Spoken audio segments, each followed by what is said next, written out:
Hello, everybody. This is episode 37 of the Clappercast. This is Tuesday, January 21st. My name is Burke, I'm Sean.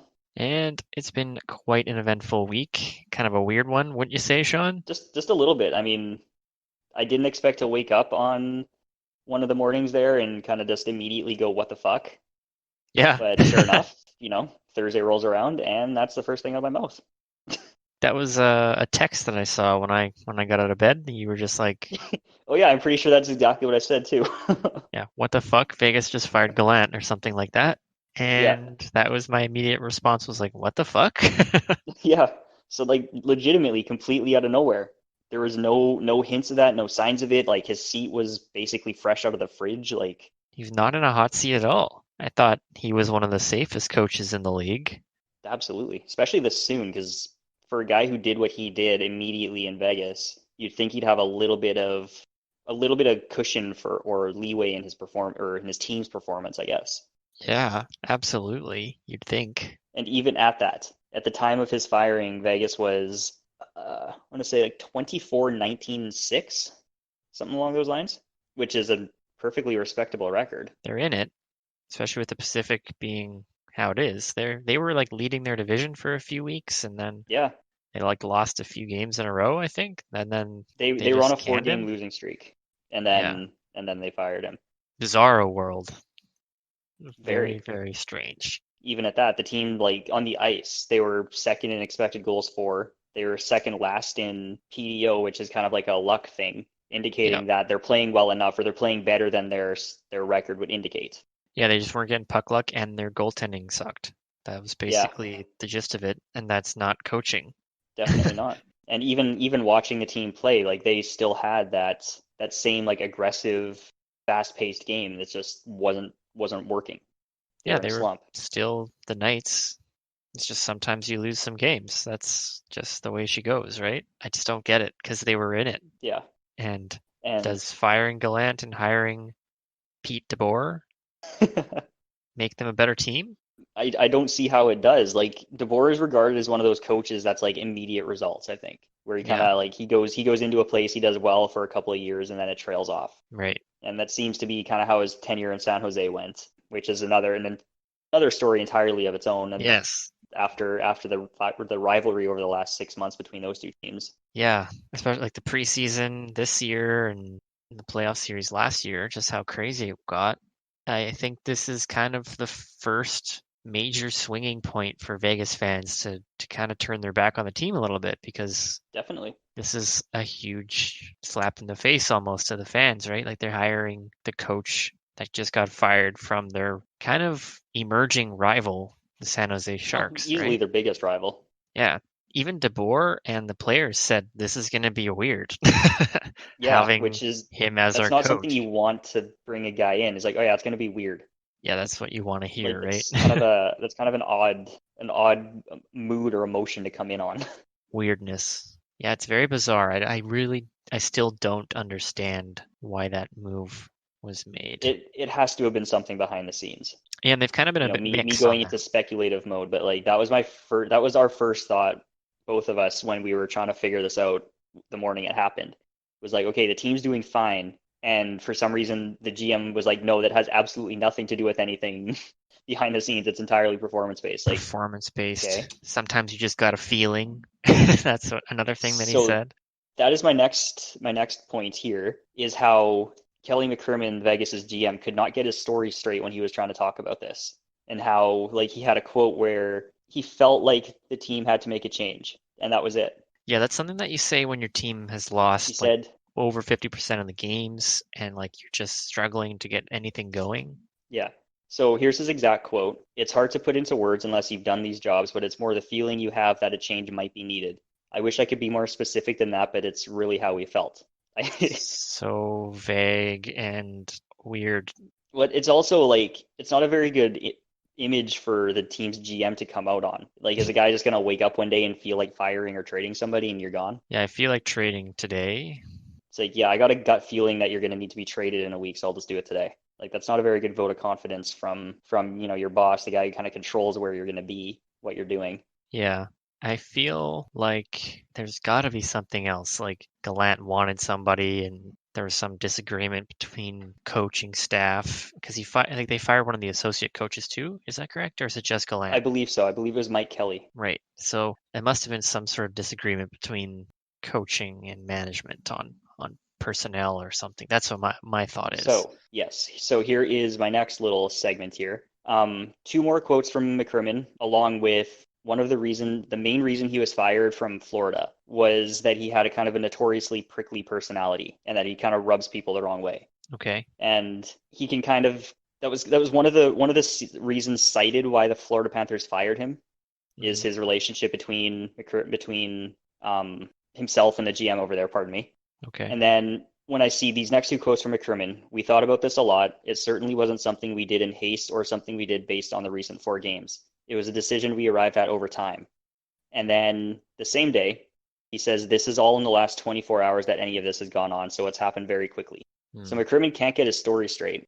And Gallant has already been fired once for having a bit of a strong opinion or prickly personality, being hard to get along with, maybe, or maybe not being the most agreeable with upper management. So that immediately takes me to thinking that, like you said, there could have been some sort of disagreement behind the scenes the day before that very quickly turned Sour. McCrimmon against him.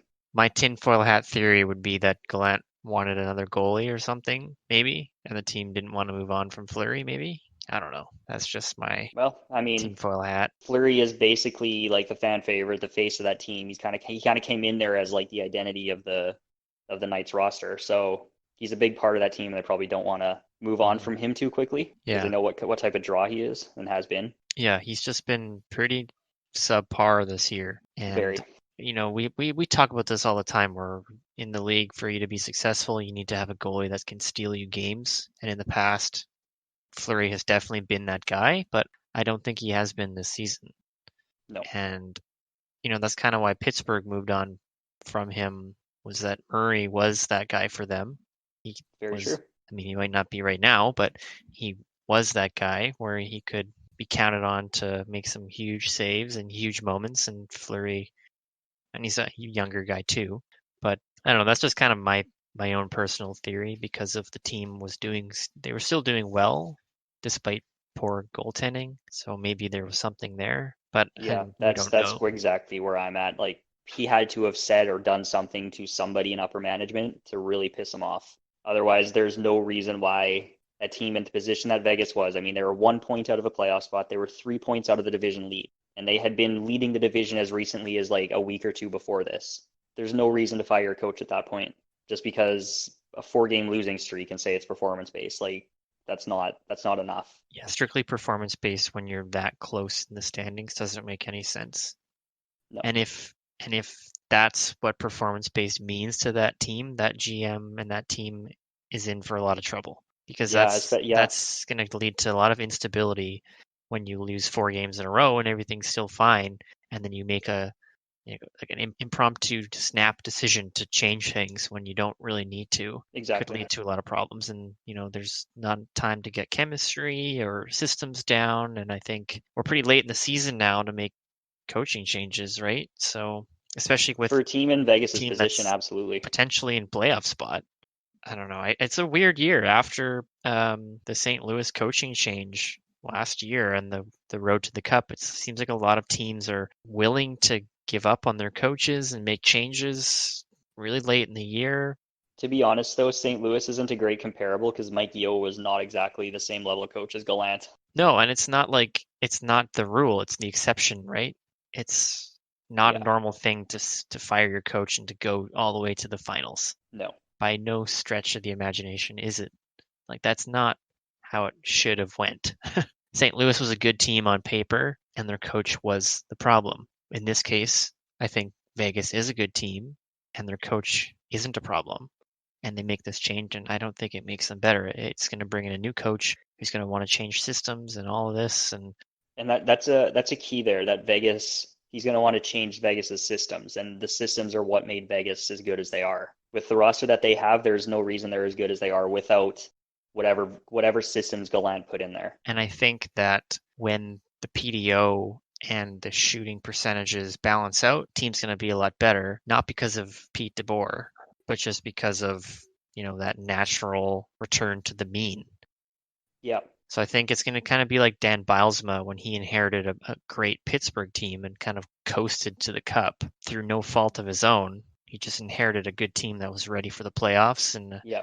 was still in it. And the change, like the shake up to the roster per se, was kind of the Kickstarter to turning it around, you could say. Yeah, it's a weird one. I don't think they needed a kick to the back of the head to get going. I think that they were, they might have had a rough stretch, but so does every team. Oh, for sure. I mean, look at Tampa Bay, how rough they started the season. Now they're back sitting second in the Atlantic, top 5 in the league.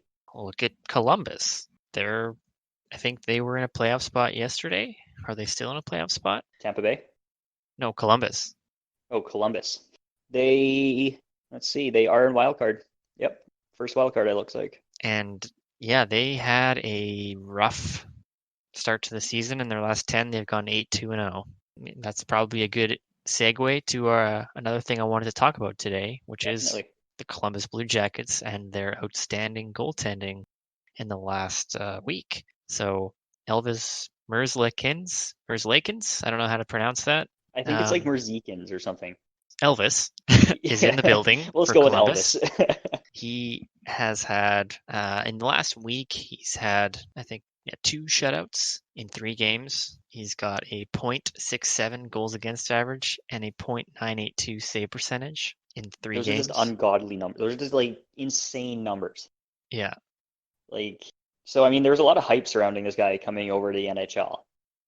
He yeah. was he was doing really, really well over in Europe before he came over. There was a lot of hype around him, and there was kind of question marks between like, would he be able to just to get the starter's job, or is he going to back up to Corpusalo? Like, how's that going to work?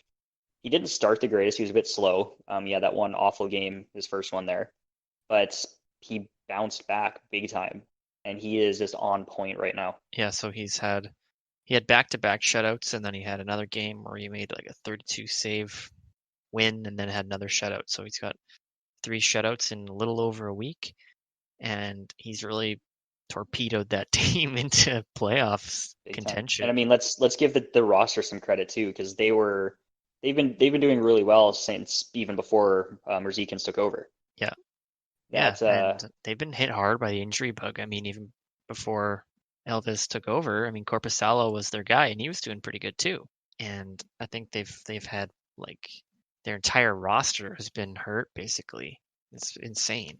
there was a good stretch where their decor was completely annihilated, and they were running with just random people from the AHL, guys who had never played before, and they were able just to pop right in and fit the system. And I mean, if there's any team that's going to do something like this, why not be a team coached by Torts? To start the year, I think Dubois was out. Dubinsky was out for a while. Marcus Nudavara, I'm not sure if he's even back. Werenski missed some time. Ryan Murray had his annual injury. David Savard has been hurt. Corpusalo, Alexander Texier, Dean Kukan, Cam Atkinson has been out for a while. Oliver Bjorkstrand was out. He's just come back. You Josh say Anderson Josh has been Anderson. hurt. There we go. Sonny Milano. Like they've had a lot of injuries, and it hasn't been Hmm. like, just missing a game or two. It's been missing some substantial time, and they've still managed to have a positive record at 26, 16, and 8. This is a bit of a follow up to one of my Instagram posts from earlier this week. That through their first 32 games, the Blue Jackets were 12, 14, and 6. And in the 18 games since then, they're 14, 2, and 2. That's insane. That is an absolute flip, like 180 degrees, basically. Yeah, I mean there's right now they are better than Philadelphia and Toronto. They are playing some good hockey, and I think that they're, like you said, the torts way, like Yep. just hard nose, hard work games. He's got that team system where it's like people are playing for each other, people are playing for the good of the team, where it's kind of like everyone's on board with the goal of the team rather than just kind of like doing your own thing. Yeah, and I think it's worth mentioning the diaspora of talent that they had this offseason. You had Bobrovsky sign elsewhere for $10 million. You had Matt Duchene sign in Nashville. You had Dzingel move on. You had Panarin move on, and I think that really solidified in the team, the players that The remained, the mentality of we're good enough to do this without those guys. We're still a and good team. the ultimate kind of fuck you to all those guys who left is that Columbus is currently above every single one of those teams in the standings. It's the best timeline, truly the best. And I remember in the off season, people were talking about um, Jarmo Kekalainen and saying like, man, he went big, and now he's kind of seeing that turn sour. But really, they've seen a lot of their depth step up and compete and do good for them this year. A lot of their young players have been able to fill in and do really well. So I think they're not quite as screwed as a lot of people penciled them to be. I'm a little bit hesitant just because I feel like this is more of a really, really good streak. They might play out the year pretty good, but I'm like looking at their prospect pool, especially and kind of where they're set up with players and draft picks moving forward. I think they are kind of screwed moving beyond this season. This year, I in this stretch might be the anomaly. They might just I kind of be in one of those like insane stretches where it's just the team is just on fire. I think that they're showing that they're better than people pencil them to be, which in turn will maybe attract a bit more talent back to the team. Well, they definitely have the Because money to now. yeah, so people wouldn't really want to sign there if the team was just going to be a dumpster diving team. But now that they show that their compete level is there, they've got Yeah. some solid goaltending potential in Korpisalo and Merzlikins. But yeah, I mean, will they remain in a playoff spot? I don't know. I think another team will probably surpass them in the playoff race. I mean, they're sitting above Carolina, Philadelphia, Toronto right now. I think they'll Yeah. probably be bounced out of that bubble. Yeah, and I mean they're 1, 2, and 3 points ahead of all three of those teams. So this isn't like they're comfortably in a spot, and two of those three teams are very good and could easily bump them out of a playoff spot within a week if Columbus loses a couple of games in a row. Yeah, I mean, that being said, it has been a pretty crazy climb back up out of the basement. Though for sure they And were. I hope that they keep it up because I think It's always nice to it's have that exciting. underdog team. You know, they filled the same role last year when they went and swept the Lightning, Hmm. and they're still filling that role now where they're just like that underdog, that pesky team that's just not going to go away that you cannot count out. Yeah. They have no business being where they are, but they're doing it anyways, and it's hella fun to watch. Yeah. I mean, I think I'm a little more optimistic about their future. I know that they've kind of gotten rid of a lot of picks, but I think they've got some solid players on their team, and I think that they have to be really smart about what they do moving forward. They have to be really good at asset management in order to not let anybody else get away. But I think that if they can keep developing their players the way they are, that they'll be in a good spot. And I know that it's tough for Columbus to attract good talent, but if they keep showing that they're a hardworking team, that some players will want to go there. And like you said, they've got the cap space, so they They can can they can they can overpay a throw little bit. money at people. Yeah, and I think that that's something that's being talked about now a little bit with some of the goaltending signings that have happened with Bobrovsky and even Price's contract. It's limiting those teams. Big time. Montreal's feeling it for sure. Florida's got a good team just because they've got some players that are on some insanely friendly contracts. Yeah. But Montreal has kind of shown that they kind of threw that money at Price, and then they kind of counted on him to be the building block for the team. And I think what that's kind of showing is that you don't want to build the team around the goalie, mhm. because that's what they did. They didn't really bring in anybody to any supporting cast. They didn't have much for forwards. They didn't have the greatest defense, Yeah, and it took a while before Bergevin did anything to address that. He was kind of wasting Price's elite window on, oh yeah, he'll just carry us to the conference finals or whatever again on some insane hot streak. Like, no, you need to give him a supporting cast. yeah. One thing I want to mention is that Elvis won second star of the week, and Ovechkin won first Star of the Week. Yeah, I was This gonna is say my who the my hell is my first, but I guess Ovi had a good week my, too. my Capitals plug of the episode. Ovi had back-to-back hat tricks for the third time in his career, which is insane. So the Caps won all their games last week. Um, The Capitals, don't yeah, you mean just Ovechkin? yeah. So he had 8 goals in those 3 games. So he had a 2-goal game and then 2 hatties, which is So just congrats to the Washington Ovechkins on the 3-game ridiculous. winning streak. And it's what's insane though is that it's not even the Washington Ovechkins because um, I think the game of the week last week, and correct me if my Homer glasses are a little too strong here, but it was I think Saturday morning game where the Islanders played the Caps. Did you watch that game at all? I did not. I got some updates though. This was their comeback win, right? Yeah, so it was 5-1 at the beginning of the third period, and the Capitals scored 5 straight to win 6-5. I kind of fangirled a little bit about their win over the Sharks. What was that, like last week?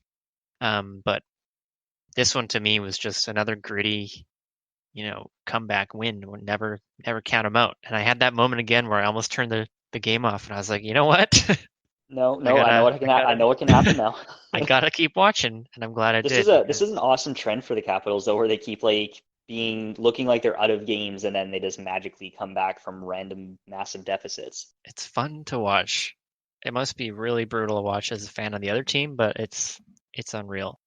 And so, Ovechkin getting all those goals, he passed Mario Lemieux in total goals. So That's Lemieux has crazy to think about. 690, and so he passed Lemieux and he tied Steve Yzerman at 692. Like these guys are just absolute legends. It's crazy to hear his name in amongst these guys just normally like that. Oh yeah, he Yeah, passed Iserman and Lemieux. Like this, like we're watching him play right now.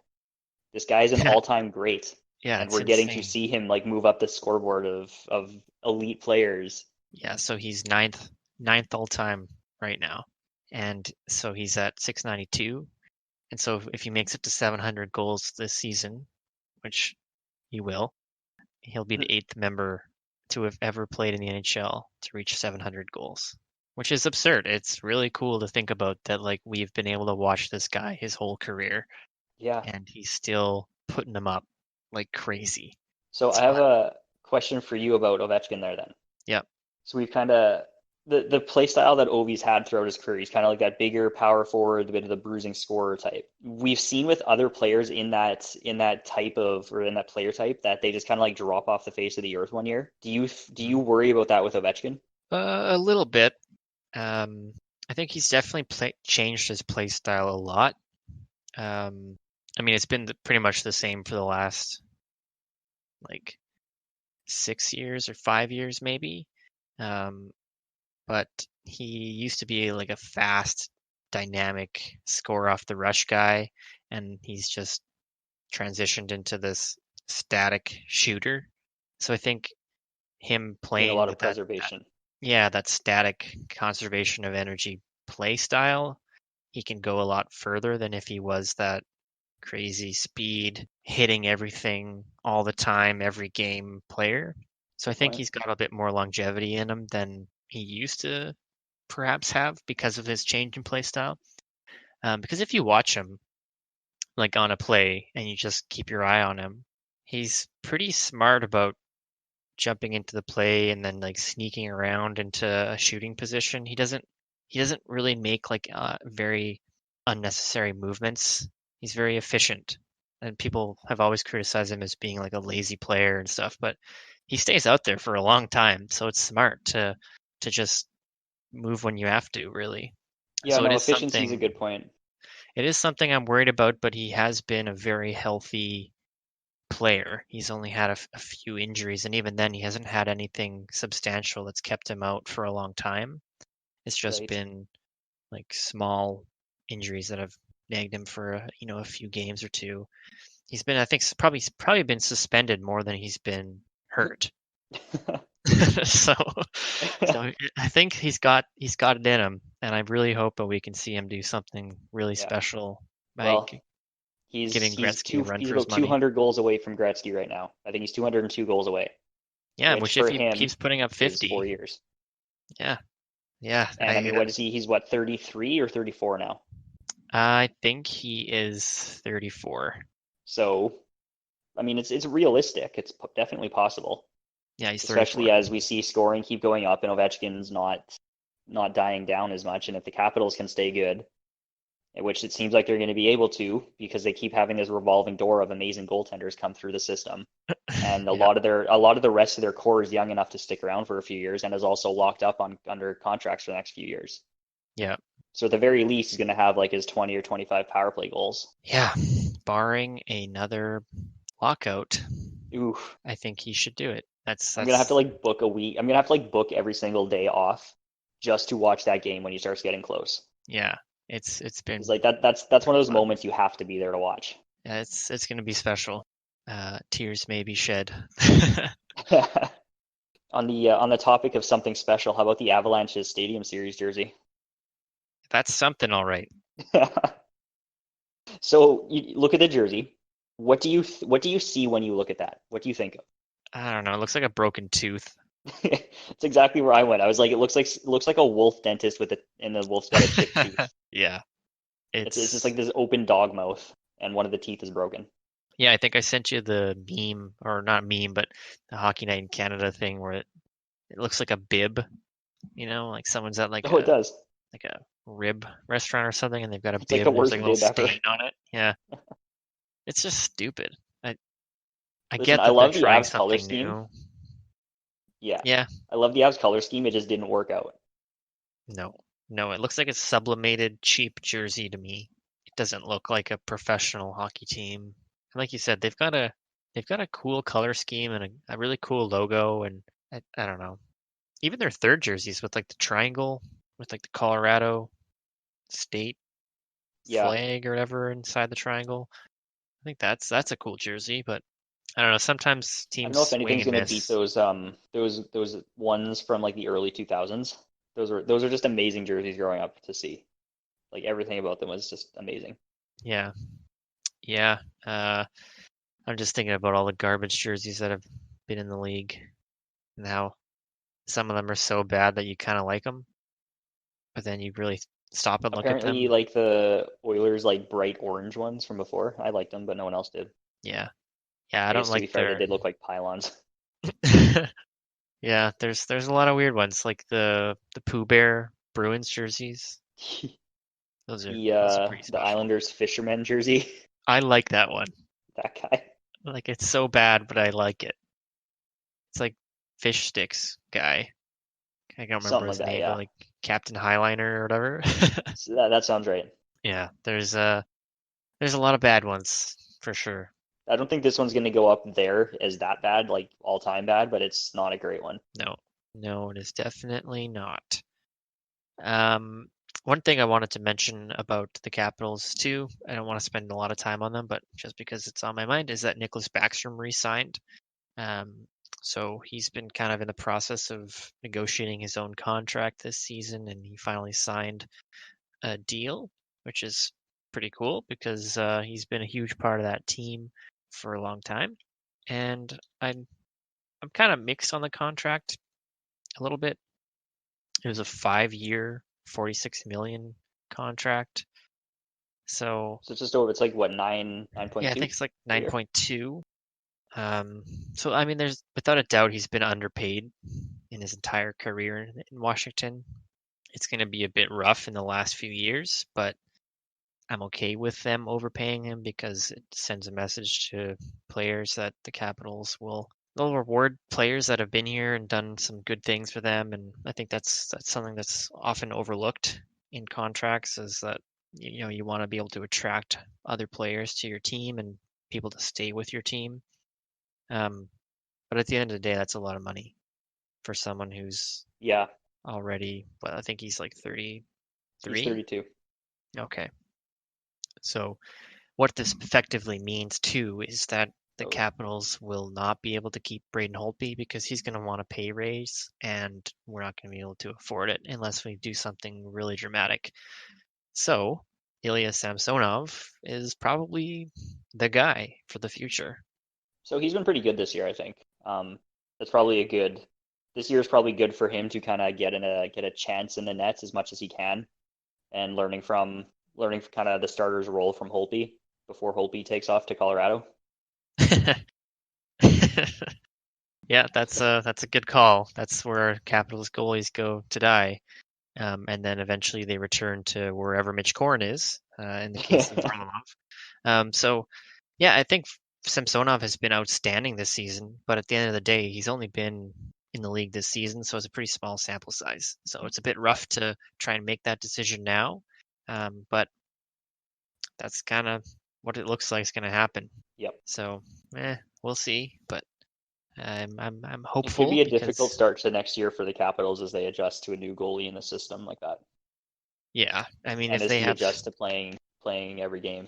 if they have a Samsonov Phoenix Copley pairing, I don't know how I feel about that. On paper, it's not great. No, no, but I think the team is good enough to, kind of overcome that a little bit. But like we were saying before, you gotta rely on your goalies sometimes, and playing in a backup role and being a starter is definitely very different because you have to have the endurance and stamina required to play that many more games. So I don't know if Samsonov's going to be ready for that, just having one season of backup duty under his belt.